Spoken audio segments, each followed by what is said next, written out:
জাতিসংঘের যে রিপোর্ট, সেই রিপোর্টে 1400-র কথা বলা আছে, কিন্তু অফিসিয়ালি বিভিন্ন পত্রিকায় এবং জরিপে 700 থেকে 800-র মতো খতিয়ান পাওয়া যায়।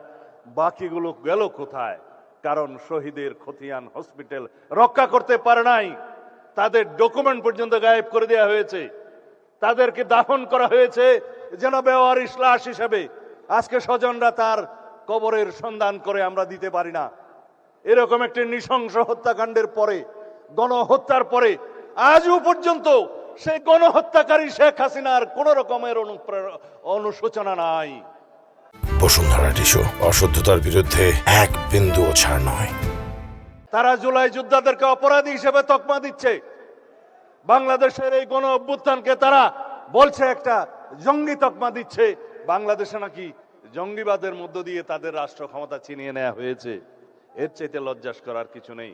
তাদের মধ্যে অনুশোচনাও নেই, তারা দুঃস্বীকারের সেই অবস্থাও তাদের নেই, সেই ইতিহাসেই তাদের নেই। তারা উল্টো বিদেশে বসে বাংলাদেশে এখন নাকি গণতান্ত্রিক সরকারের বিরুদ্ধে বিভিন্ন রকম ষড়যন্ত্র করছে। আওয়ামী লীগের রাজনৈতিক পতন হয়েছে, আওয়ামী লীগের রাজনৈতিকভাবে নিপাত হয়েছে, নির্মূল হয়েছে, দাফন হয়ে গেছে দিল্লিতে। সেই আওয়ামী লীগ বাংলাদেশে আর কোনোদিন রাজনীতি করতে পারবে না।